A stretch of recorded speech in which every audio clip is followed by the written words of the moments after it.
Let's go to Group B, which of course is hosted by Australia, but it almost looks like a bit of a group of death. It looks the toughest of all groups in the whole World Cup, I feel. Yep. With Australia, $1.50 to win the group, $1.10 to qualify, and $7 to not even get out of the group stages. There, of course, $10 to win the World Cup. They are fifth favourite currently to win this. Canada is next, $3 to win the group, $1.20 to qualify, $4.33 for no qualification. They're 50 to 1 to win the World Cup.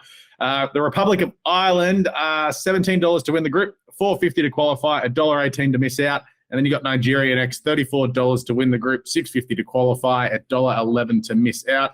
I didn't mention Ireland's price to win it. They're 150 to 1. And down the bottom, where is Nigeria? They are, I can't find it, 250 to 1 at the moment. These prices with Bet365 and Ladbrokes. First game between Australia and Ireland had to be moved out of the SFS, the old Sydney Football Stadium at Moore Park. It's out at Homebush because about 177,000 people wanted to go. They have got a sellout, which will be the biggest soccer crowd for a women's game in Australia ever. Yeah. And it's going to be awesome this Thursday night in Sydney. That first game comes up against Ireland. You'd expect the Aussies to get through, especially after Friday night's win over France. Yes. Going on from that, I'll start with the Matildas straight away. They obviously beat France. I was there, an amazing win. They could have conceded a few goals, but they look really quick in attack. And recently have beaten England and Spain as well as France. The England one's a big one. Yeah, but who are all in the top 6 in the world. So, they're coming into really good form. They've won 11 of the past 14 matches. So, get around the Matildas at the moment. Definitely the best form we've had heading into a World Cup. We've had a bit of a shaky form last year, but definitely back into that form. I was just having a look while I was writing the article that will go up later today. Tony Gustafsson, the Aussie coach, has actually picked 2 players in every position just to have coverage. Their squad is exactly 2 players in every position just to have coverage, and I actually like that. They're the only team in the world that's picked a side like that, but I think that'll definitely help. If you get an injury, you've got someone that can go straight in. Sam Kerr tears a hamstring in the first game. We've got to back up. I bloody hope she doesn't take it. Talking about Sam Kerr, even she's the Aussie captain, of course. She's been absolutely awesome the last 5 years or even longer. She's the leading goal scorer in Australia's Matilda's history. And I think she's just going to absolutely tear this up. She's leading the way, got a couple of golden boots for Chelsea in the WSL. Makes you proud to support Chelsea, doesn't she, Stats guy? Absolutely, yeah. She's one striker at Chelsea that can score goals. Honestly, put her in the men's team. That's probably not the worst option, considering our men's team cannot score goals. Then another one for the Aussies is Hayley Raso. She just signed for Real Madrid. She's an absolute star. She was out. She got player of the match, on Friday night against France. She got the match-winning assist. She's going to provide so many assists to the likes of Fowler, who was very exciting in attack, also going to be a spark off the bench, and Sam Kerr. I think, that passing from Raso, they're going to use her on the wing or in the midfield as much as they can because she's an absolute freak. And then, the Aussies, just as I said about the depth as well, half their squad's in Europe's top 5 leagues compared to, some of the other squads, and I think they're just going to go quite well here. I don't mind the Aussies to make the quarterfinals. I think it's about $1.68 or $1.70-ish to make the quarterfinals. Then a bit more value to make the semifinals is at $3.20. So I think that's a really good bet. Just the home crowd advantage, the form we're in. I know it's going to be a tough. We might end up coming up against France, as we mentioned in the other podcast, which will be another tough matchup. But we did just beat them, so I don't mind us actually to have a pretty deep run, especially at home. There's a lot of pressure, but I think they've got a lot of experience that can back it up there. Yeah, I like it. Okay, so you're pretty keen on the Aussies just to go through, win the group, and maybe take the $1.50. That also sets up, because obviously we're based in Melbourne, it could really set up for that final game on the final day of the group stages, Australia versus Canada. That's on the 31st of July. Yes. That is at the Melbourne Rectangular Stadium. We're going to that one. We're all going, Stats Go. We all went crazy buying tickets a few weeks ago. Yes. That's like 2 weeks away. That's awesome.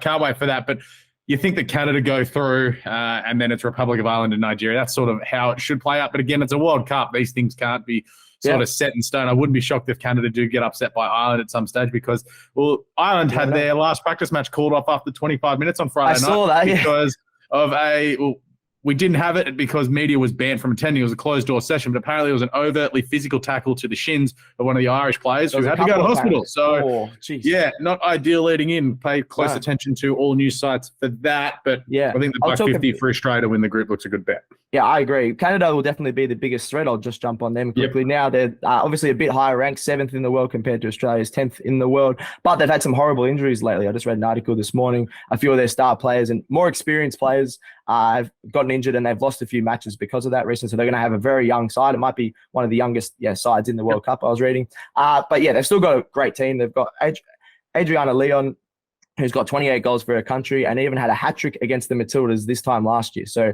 it'd be interesting when she comes up against Australia again. Hopefully we got some game planning for her. But yeah, she's a really good player that can finish with both feet. And yeah, they don't have as much experience to rely on, so I still think Australia are going to win the group, but they're miles ahead in terms of experience, and they've got lots of players that play for Bayern, actually, lots of players in the French league. So yeah, I think they're going to easily come second ahead of Ireland and Nigeria, who are a bit less experienced. I'll just jump on the Republic of Ireland. Ireland, your home country, as you like to say all the time, your motherland. That is the motherland. It's the home of me. They've qualified for their first ever World Cup. Still a solid side. They actually play a 5-4-1 formation, very park the bus mentality. They only conceded 4 goals throughout the whole of the qualifiers. They had a lot of 0-0 draws. So if you're wondering to pick which game, I would steer clear of the Irish games. They're going to be just trying to park the bus. But in saying that, that could make them steal a draw or a win, just because they could park the bus and then get a quick counter attack. They've got one of the best midfielders actually in this entire group in Katie McCabe, another Arsenal player. Every time I was writing about a player, I was like, Arsenal this, Arsenal that. Their captain, Katie McCabe, she's really good. She's, just really good at intercepting the ball in that midfield. So I think the defense will be really strong. So I expect some close games, but I'm expecting like a few 1-0 losses just because, their experience. Then finishing off with Nigeria. They've played in actually more World Cups than any other team in this group.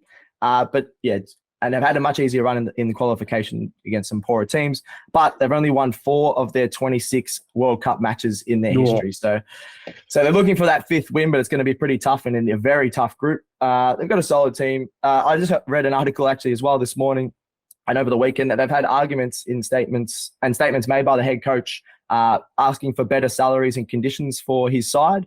And then there was a lot of fights with the government, players getting pulled out of the side from government. So, if you go through a fair few of these teams leading into the World Cup, there has been a lot of off-field issues with a lot of teams in the last 18 to 24 months. It's truly amazing that some of these squads have actually got there and look like they're hitting form at the top time because it's some of the stuff that's going off the field. It's crazy. Doesn't seem right, but anyway. No, so that Nigerian side, they've had a lot of controversy leading up to it. Their odds, I think, actually would be a fair bit better because they've got some really good players. You've got Oshiala that plays for Barcelona. She has got 83 goals in 89 games. She's on the short list for the Ballon d'Or as well this season. They've actually got a quite good side, but the build-up and a few players missing and things like that, it's going to absolutely tear them to shreds. The coach apparently is still arguing with the government. They haven't really had proper training sessions apparently even the last couple of weeks. So just because of that, they'll produce some goals because they've got a strong attack, but they'll struggle as well. I'm predicting Australia to win the group. Then Canada, just clearly the 2 best teams, and then it'll be a bit of a coin toss between Nigeria and Ireland to finish off the group. What are you really gambling with? For free and confidential support, call the number on the screen or visit the website.